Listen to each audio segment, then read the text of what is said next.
And I'm pleased to present to you today Mr. Douglas Head.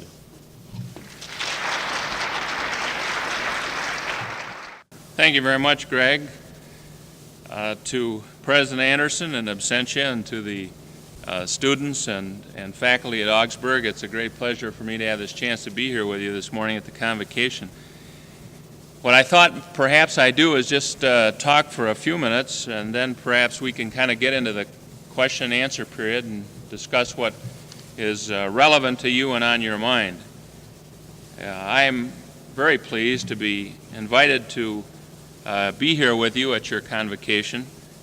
I understand that you're celebrating your 100th anniversary, and that as great part of your 100th anniversary and as part of your own curriculum, you have become increasingly concerned with the problems of the city and the problems of urban America.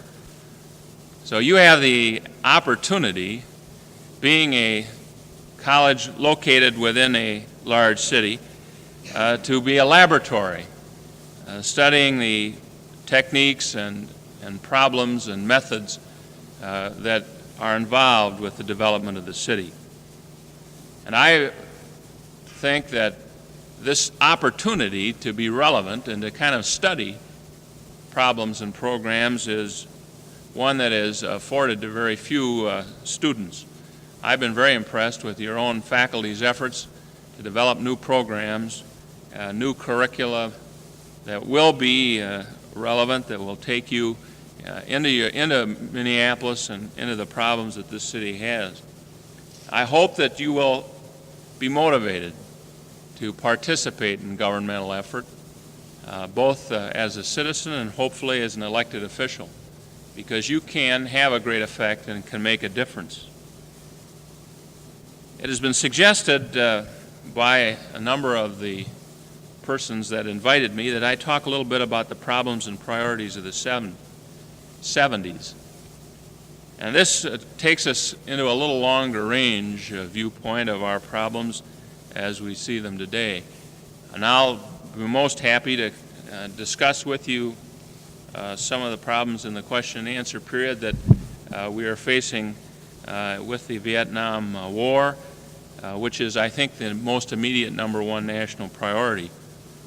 But the problems of the 70s assume a settlement of this war and perhaps assume that this administration is successful in making a massive attack and some results on the serious problems of inflation that now face our society. You are feeling the effects of that inflation because of your inabilities to get student loans, to find adequate housing. You know the effects of inflation because of the high costs of going to college, which are rising astronomically, the need for more scholarships, the need for higher tuitions. These problems are having a serious effect on our colleges and universities today. And if we are going to maintain the quality of education in our life, in our society, we are going to have to make a massive effort at getting inflation under control. I see it as a member of the state government and the problems that we have there in allocating of our funds and trying to hold talented people working in the problems of state government are immense. So we suffer the effects of inflation, as do you in the colleges and in the universities. But assuming that the administration can come to grips with these very important immediate problems and priorities, and taking a look at the period of the 70s, John Gardner recently said in his lectures at Harvard, "These are dark days for the nation, days of controversy, days of violence, days of hostility. Our prosperity and technological advances continue undiminished. But every knowing person sees, most of all in himself, the anguish of the American people, the teetering of confidence, the anger, the bewilderment." But Mr. Gardner goes on to say, "It may be that we were in greater peril when we were less worried. We may even be on the mend. And Mr. Gardner later said in analyzing our problems, "I think we are driven to a significant conclusion. There are some things that are gravely wrong with our society as a problem-solving mechanism. The machinery of the society is not working in a fashion that will permit us to solve any of our problems effectively. The true task of our society is to design a society and institutions capable of continuous renewal, continuous responsiveness, continuous change." The greatest challenge of the 70s will be the effort to redesign our institutions to be responsive to the massive changes that have come upon us. And the institutions that are most significant in our life are going to be most in need of additional change. Our federal government, state government, local government, our courts, our corporations, unions, colleges and universities, and the professions. These institutions must be able to master and control to some great extent the impact of accelerating change on the individual. President Gould, formerly of Carleton, said some time ago, "I do not believe that the greatest threat to our future is from bombs or guided missiles. I don't think our civilization will die that way. I think it will die when we no longer care, when the spiritual forces that make us wish to be right die in the hearts of men." Arnold Toynbee has pointed out that 19 of 21 civilizations have died from within, and not by conquest from without. There were no bands playing and no flags waving when these civilizations decayed. It happened slowly, in the quiet and the dark, when no one was aware. We then must develop internal concern. We must develop a group of leadership, men and women like yourselves, that are able to redesign the institutions of our society. And we are going to have to do it in a democratic process, through consensus and through debate and through discussion.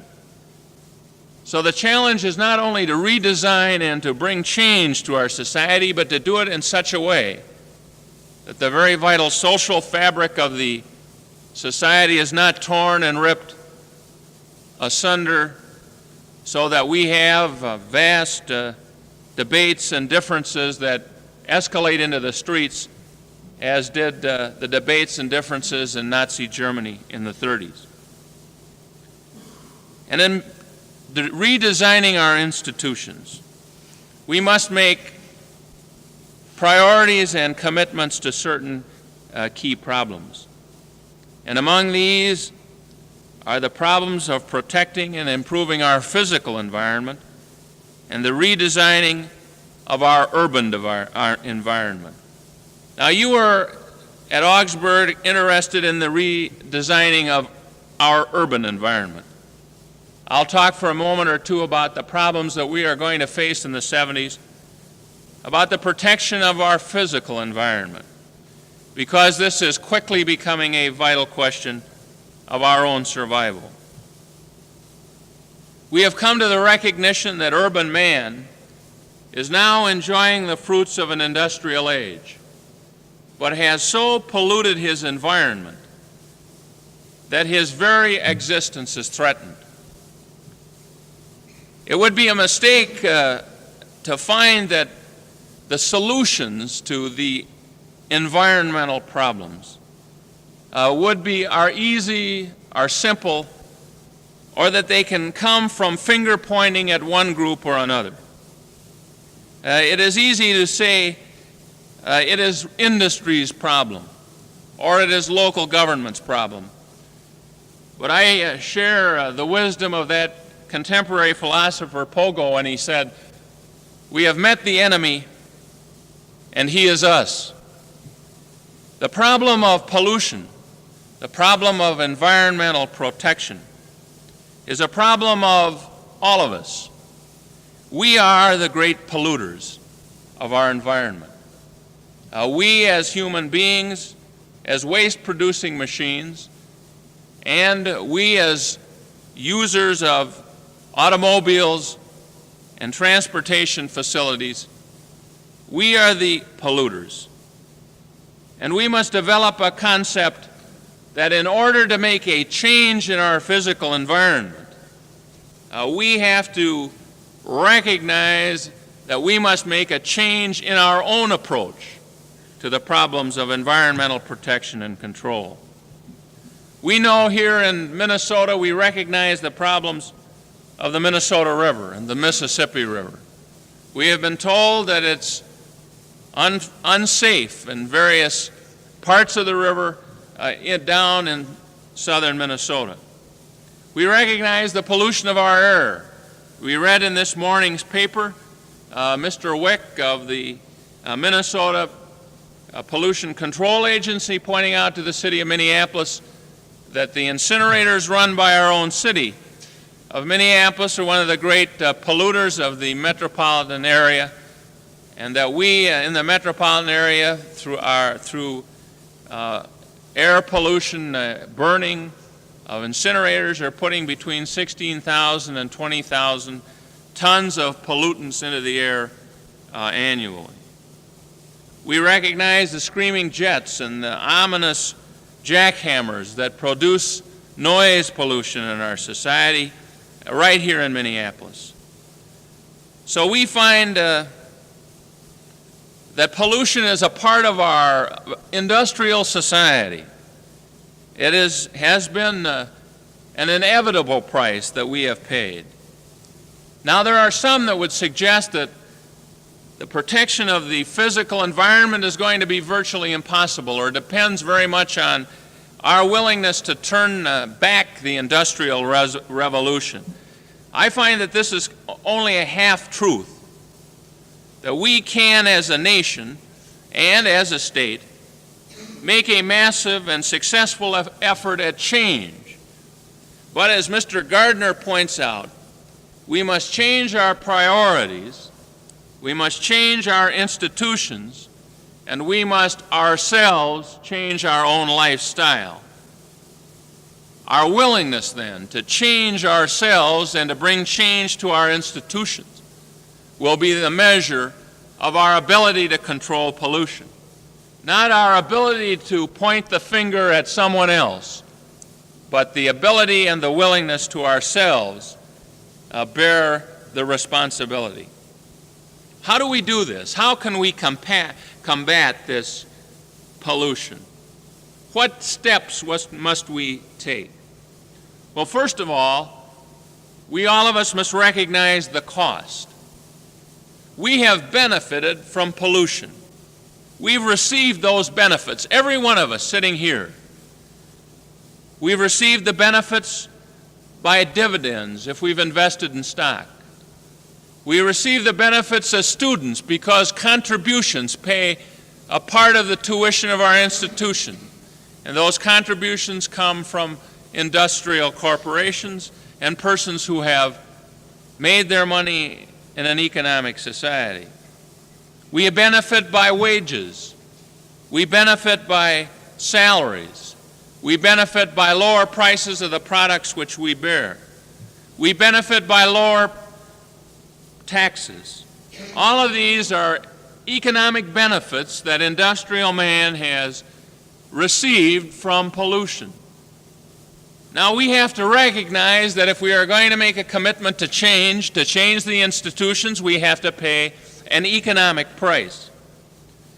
It's been estimated that we have to pay an additional $20 billion to clean up major water pollution in this country, an additional $10 billion to clean up major air pollution, and $15 billion to clean up problems of sound pollution, and these are three of the many kinds of pollution of our environment that exists.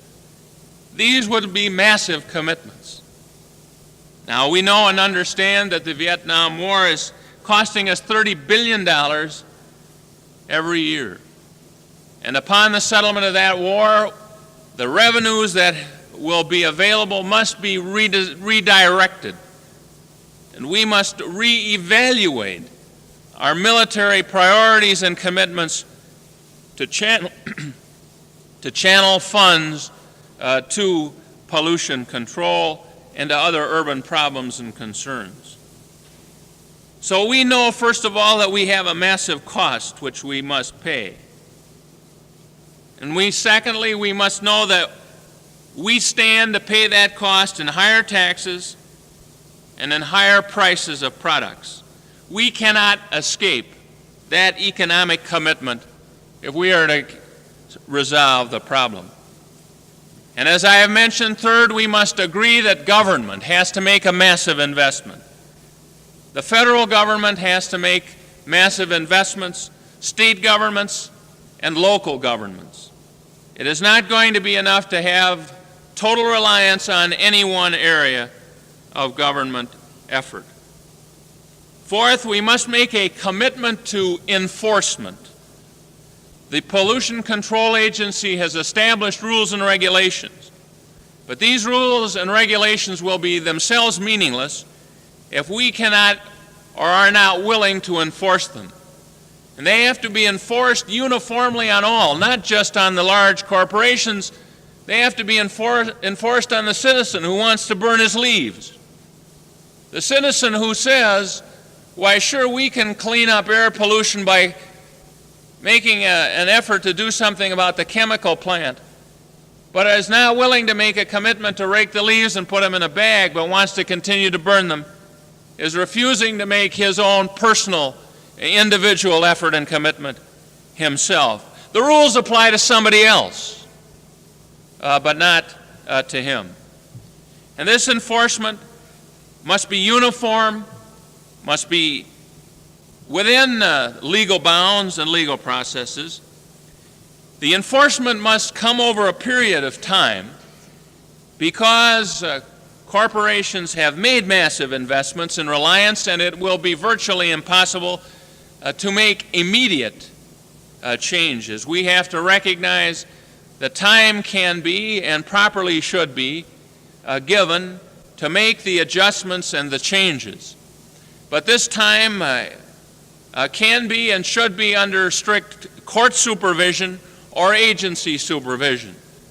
We have gone past the day when voluntary compliance without legal enforcement is sufficient, because too often voluntary compliance becomes unresponsive to lay and postponement of the ultimate solutions of our problems. Too much time has already been given in our society to a delay, and too much time has been given in negotiation. We have to now have uniform standards and uniform enforcement. Seventh, we must recognize that health comes before technology. We cannot have the answer that corporate profits or that corporate technology will not allow an agency to impose certain standards. Let me give you an example. The state of California decided they were going to impose air pollution control standards on the automotive industry some decade ago. And the corporations in the automotive industry said you are going to be outlawing the internal combustion engine. The automobile will be a thing of the past in California, and we can't exist without the automobile. It's a vital part of our life. But the California Pollution Control Agency did impose such standards. And then it later turned out that some of the automobile agencies had allegedly, according to a governmental complaint, conspired to withhold technology, to fail to cross-license technology. And a recent antitrust suit, confessed a judgment in a recent civil antitrust suit in Los Angeles to agree to license that technology. If the California Air Pollution Control Agency had said that because technology has not yet developed so extensively as to make the health of California the primary goal, then it would have been impossible to make the steps that the state of California has taken. Now, 70% of the pollutants that were some 10 years ago in the air in California have been reduced by the air pollution control regulations. The industry has been able to meet ever increasing and ever difficult standards. There is a great deal more money now going into the technology of air pollution control for automobile engines, internal combustion engines. And if we as a society a decade ago can make a commitment that we will have a man on the moon by 1970, and we can meet that commitment, then we can make a commitment that technologically we can develop industry in such a way that we can have the significant amount of the fruits of our industrial society and yet not have the undesirable concomitants. A second example is the dispute in the Northern States Power case. The question becomes whether or not technologically the nuclear energy is feasible. The Atomic Energy Commission has said that the standards that they have set, and they said it again a month ago in Business Week magazine, the standards that they have set are at the point where nuclear fuel is competitive with fossil fuel. The real question should be not whether nuclear fuel is competitive with fossil fuel.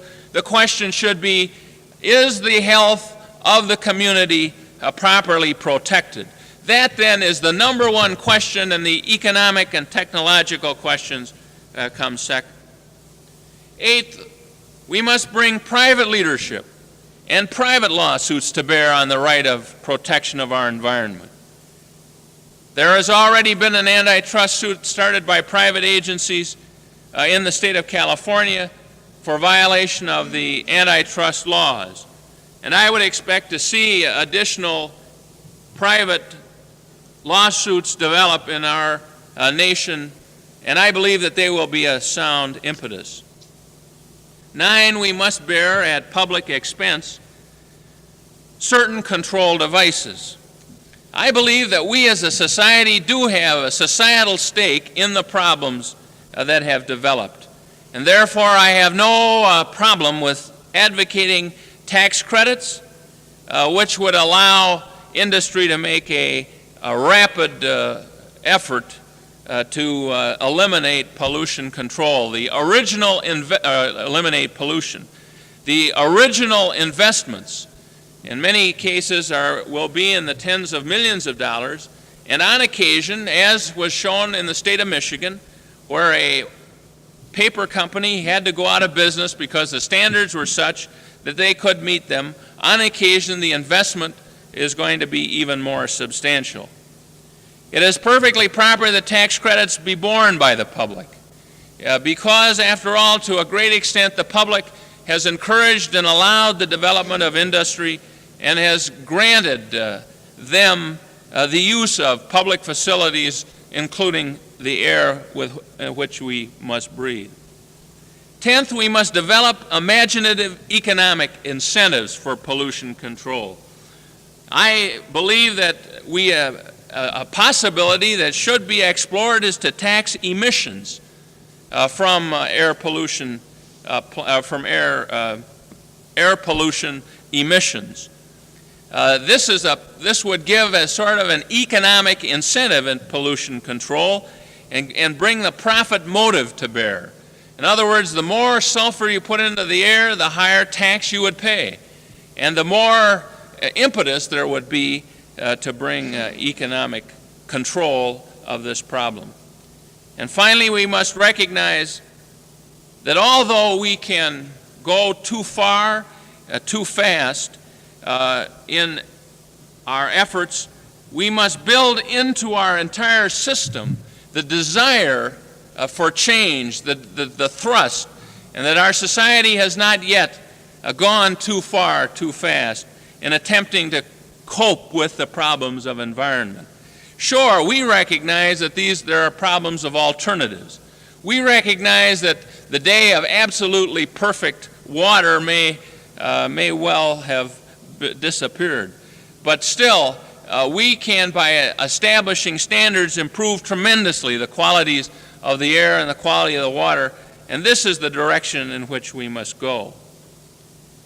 This then is an effort to grapple at the problems of the physical environment.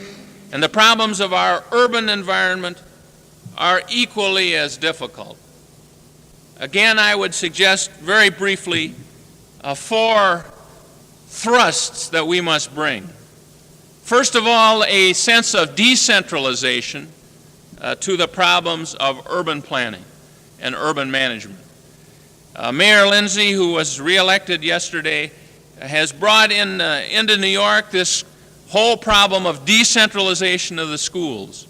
And this is going to be a growing thrust in our society. Decentralization of decision-making, to give people the sense of participation, to remove this sense of alienation and the sense of feeling that we have no control of our destiny. Secondly, a growing sense of metropolitan concern, a metropolitan dealing with problems. And I don't believe that these 2 thrusts are necessarily inconsistent. We can develop techniques of cooperation in the metropolitan areas for solving our urban problems, and at the same time develop additional decentralization. It depends precisely and specifically on the problems with which we deal, and establishing guidelines, establishing methods by which we can solve problems. Third, we need a greater state involvement in the problems of the urban area. Too often the states, because of malapportioned legislatures, too often the states, because of inarticulate urban leaders, have not come to the aid of our urban areas. But we now know that the states have great power and the great ability to assist the urban areas, and those who have turned away from the states and turned only to the federal government have, I believe, in the main made a great mistake. They have not benefited from the studies of the political scientists of Europe in attempting to deal with problems of the urban areas. The state can make a contribution, not the only contribution by any means, but a significant contribution. And we have to develop additional state involvement. Those who say that the cities have the problems, the states have the power, and the federal government has the revenue have a kernel of truth. And the states can play a great role in developing imaginative solutions.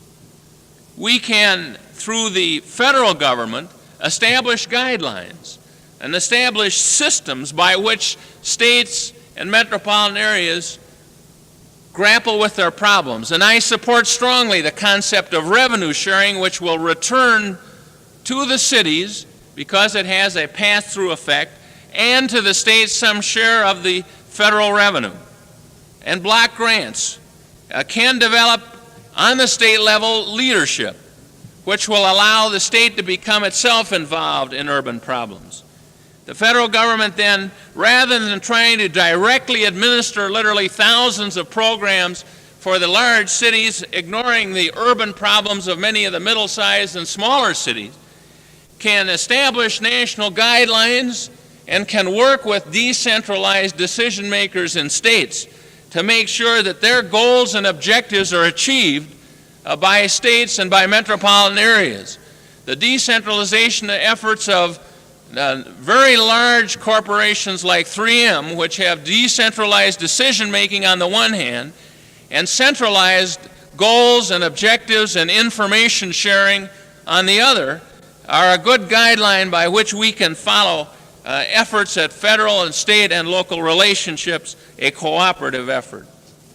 And finally, in our efforts to redesign our institutions, We must continue to make an everlasting and massive effort to make sure our society has equality for all Americans.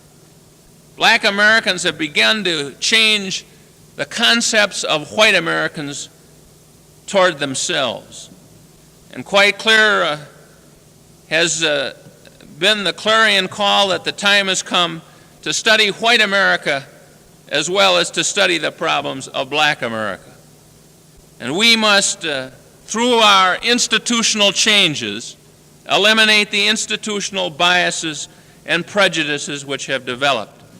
And this great thrust of your generation to do this must be a commitment for institutional change and societal change.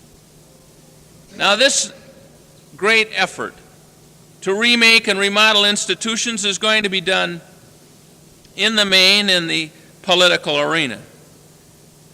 We are going to have to do this with a measured approach. This is sort of the age of the anti-hero. I can see in government and in all phases of life, the white knights and the chargers are pretty much gone. Whether it be Lindsay and Rockefeller or the Kennedys and McCarthy, the days of the hero in politics are over. Mayor Lindsay ran an interesting campaign. He started out a number of his ads by saying, "Sure, I made some mistakes, but here's what I've done." And perhaps one of the great signs of a mature age or a mature society is the hero, the political hero or the movie hero or the economic hero. The hero is gone. And that the pattern of change is going to be brought about not by heroes, not by others, but by patient commitment, by patient interest of all of us.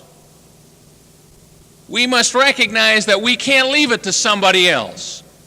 Leave it to somebody else in the White House or in the governor's mansion. Leave it to somebody else when we graduate from college. We do have a role to play, all of us. And we recognize that those who are playing the role have faults, and they also have assets, and that we are living in an imperfect world. We're dealing in probabilities. We're dealing in hesitant expectations, not in perfect absolutes. And we recognize we're trying to move in a direction and to work for a trend. And in recognizing this, let us not discard our desire to bring about the change. Let us not become so frustrated by the challenges that we become unaware of the opportunities. As Mr. Gardner has said, we can make great progress in improving the functioning of our society and still not have anything that will live unless we concern ourselves with the values that underlie our enterprise.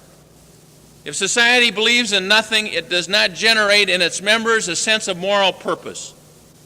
There is no possibility that it can develop the high level of motivation essential to renewal.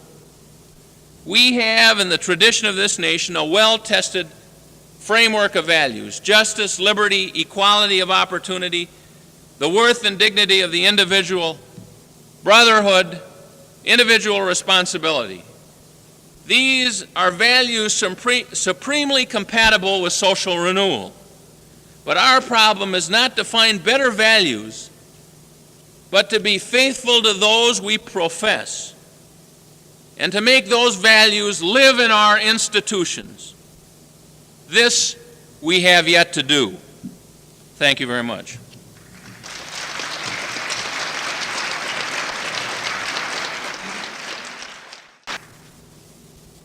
I would be most happy to try to grapple with any questions you might have.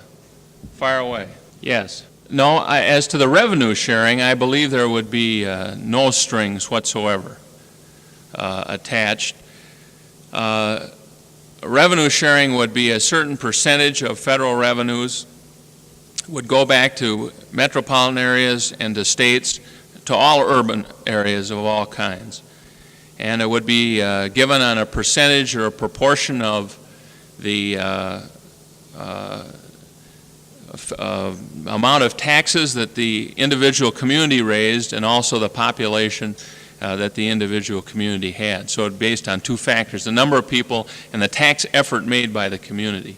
Well, no, it would be decentralized. It would, first of all, would go to communities outside of the metropolitan area, because there are a great number of smaller communities. We're facing one right now. The town of Cosmos doesn't have enough money to build a sewer, so that they're right now wrestling with the problem of how do they stop polluting the lake out there where they're dumping raw sewage. They're in violation of the Pollution Control Agency standards, so that the problems of our society are not limited to the metropolitan areas, the cities, the urban areas. They're statewide.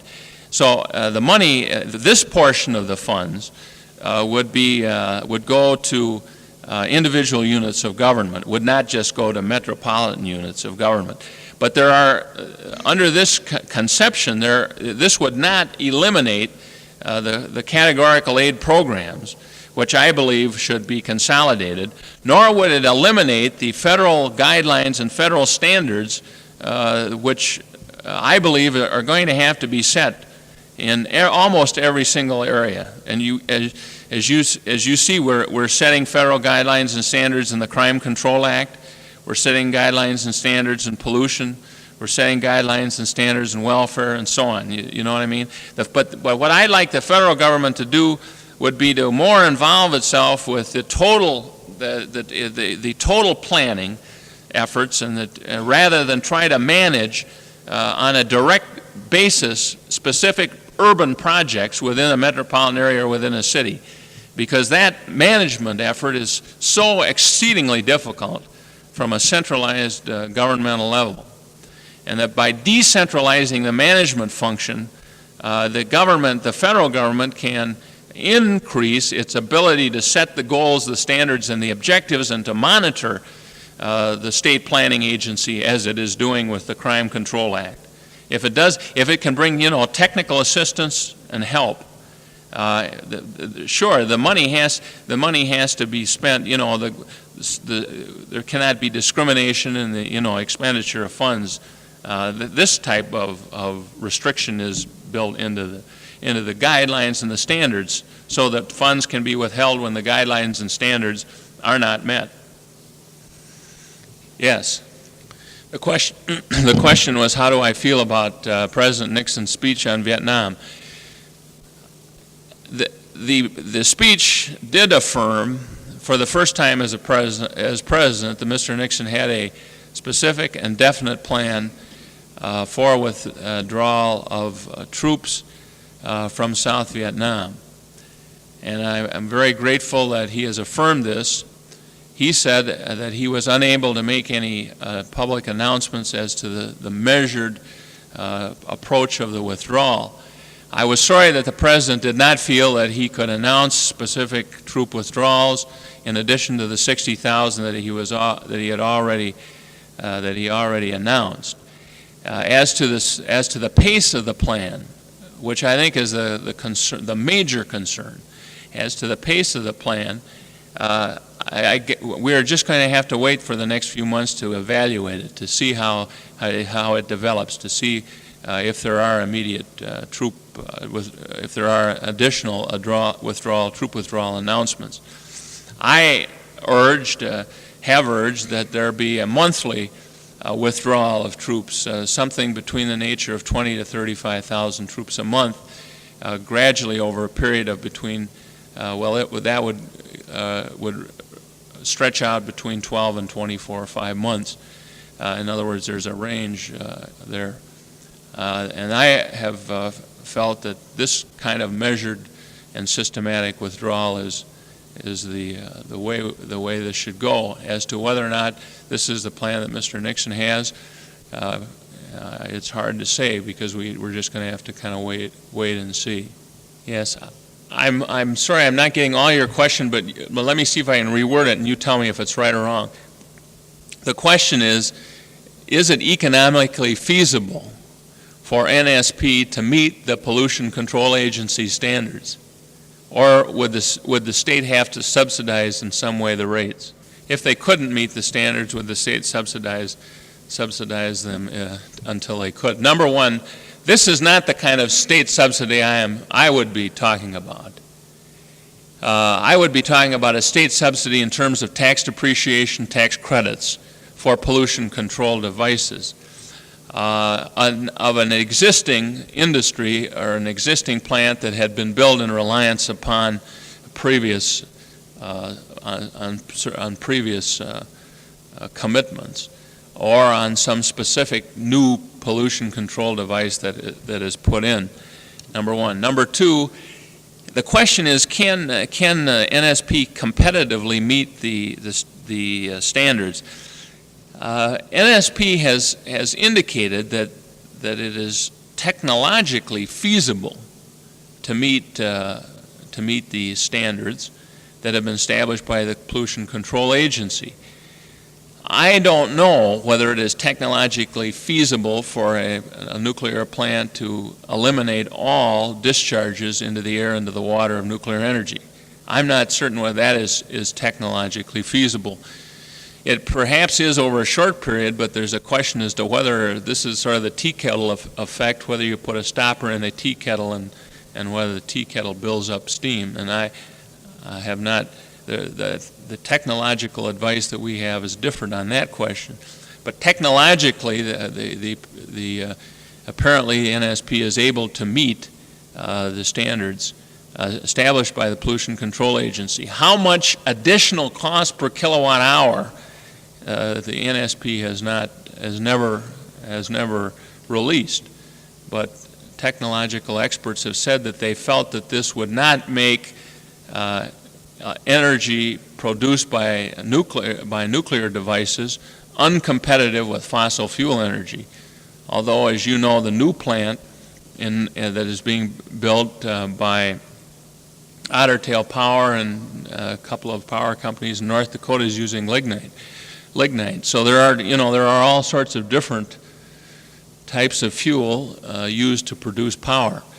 The question, I suppose, is again not so much two things. One is, the first question is health. The second question is alternatives.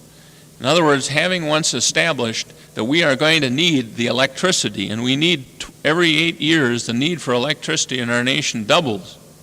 And they're already facing brownouts in northeastern United States. If we are going to face the need for electricity, then the next question is alternatives. Do we want it by fossil fuel or do we want it by nuclear energy? And then having determined the alternatives, what are the health standards that we are going to impose for fossil fuels, and what are the health standards that we're going to impose for nuclear energy? It's unfair to impose one set of standards for nuclear energy and another for fossil fuels. Then, having once determined or set the standards, then the costs of pollution control are built right into the costs of energy, and the costs are then passed on to the customer, and we pay for it in higher prices.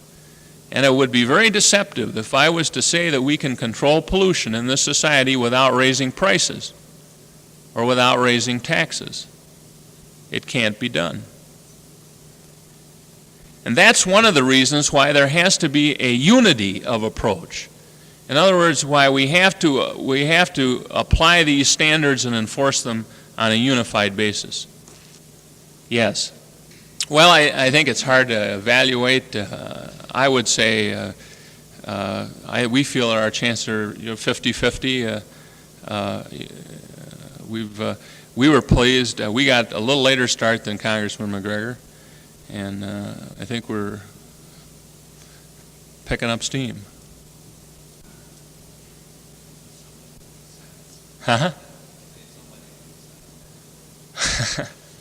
Well, it's still it's still, as I say, I think it's 50-50. I think maybe you're looking for a different answer. Yes, I'm in favor of a lottery system where the young people would be at the age of 19 would go into the lottery, and in favor of continuing the college exemption, and the person graduating from college would go into the lottery as if he were a 19-year-old, and then would be exempt or drafted that 1 year. And if you have served your commitment, you are free. Then hopefully we would come to a point where we could have a volunteer army, but I think we're a ways from that yet as a practical matter.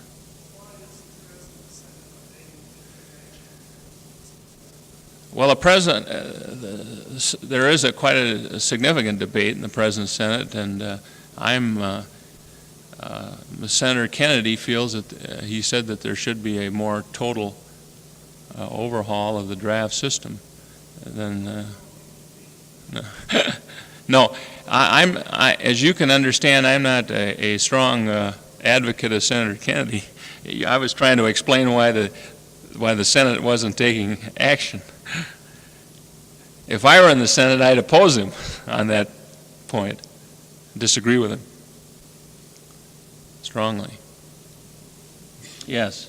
I think there are two areas where we will be able to, in the next decade, achieve additional funds that have to be redirected to these new priorities, or maybe perhaps three ways. One, the termination of the Vietnam War and the rededication of these funds. Now, as you know, there is a dispute and a debate as to how much is going to be available. But certainly, I would favor the larger share of these funds to be redirected into the urban areas. And as Fortune magazine has recently pointed out, a reassessment of our defense strategy, which would allow a redirection of our defense spending, would be part of that. Evaluation. So I would anticipate that that we could save from present defense spending additional $10 billion or perhaps more that could be redirected. And then thirdly, we will see a growth in our national revenues as our economy grows, hopefully. And as the economy grows and the growth of national revenues come, we should maintain defense spending at a fixed level. In other words, wars seem to have a ratchet effect, you know what I mean? We go up and then we come back, but we come back at a higher level than we were before. We should try and eliminate that ratchet effect and go back so that we have a smaller proportion and a more fixed level of defense spending. And then this money can be redirected into urban concerns and urban problems. Yes.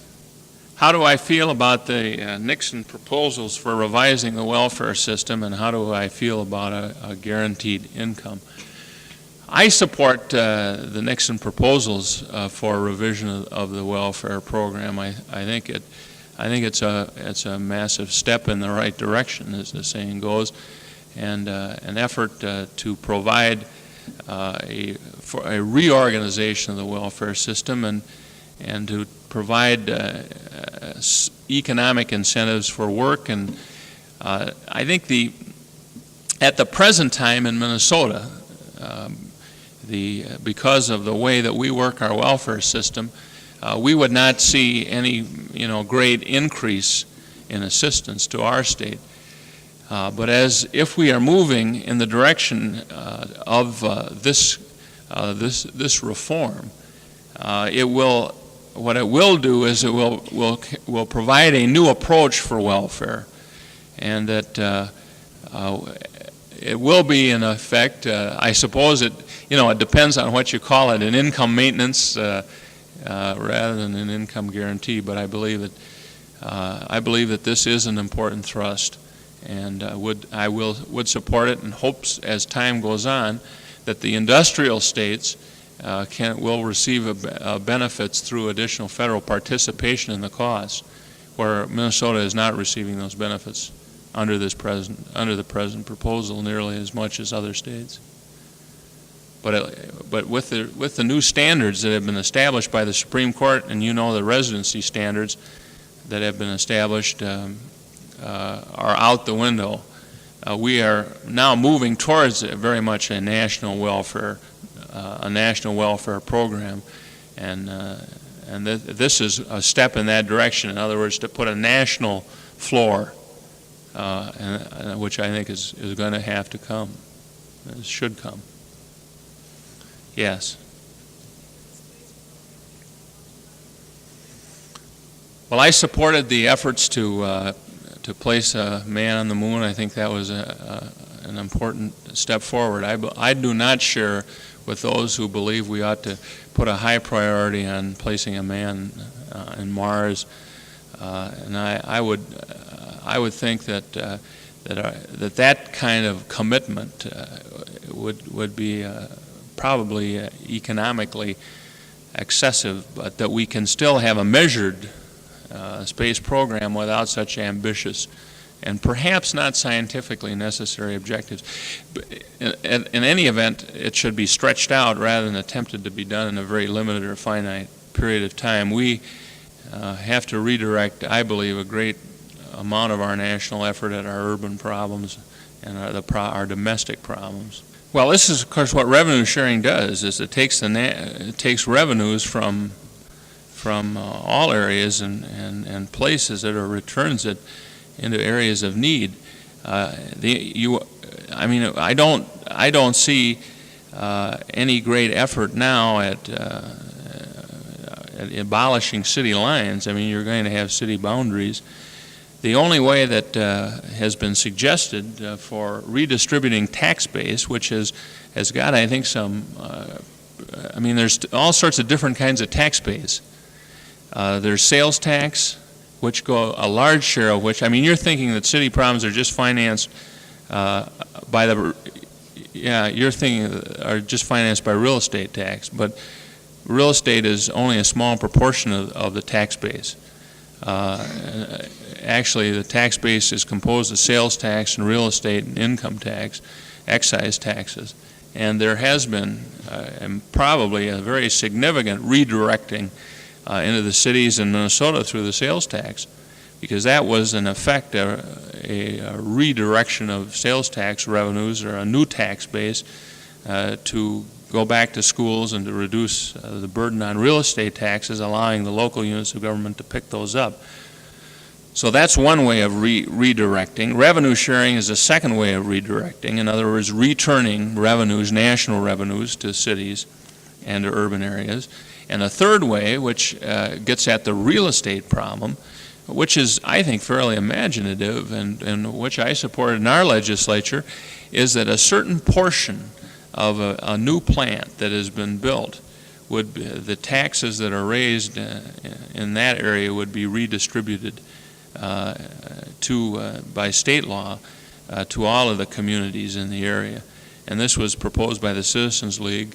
I think they said a quarter of real estate that was raised would be redistributed to all of the communities to try and equalize the real estate tax base. So we're moving in terms of equalizing almost every tax base: sales, income, and now real estate. Well, thank you very much. Enjoyed the opportunity to be here with you.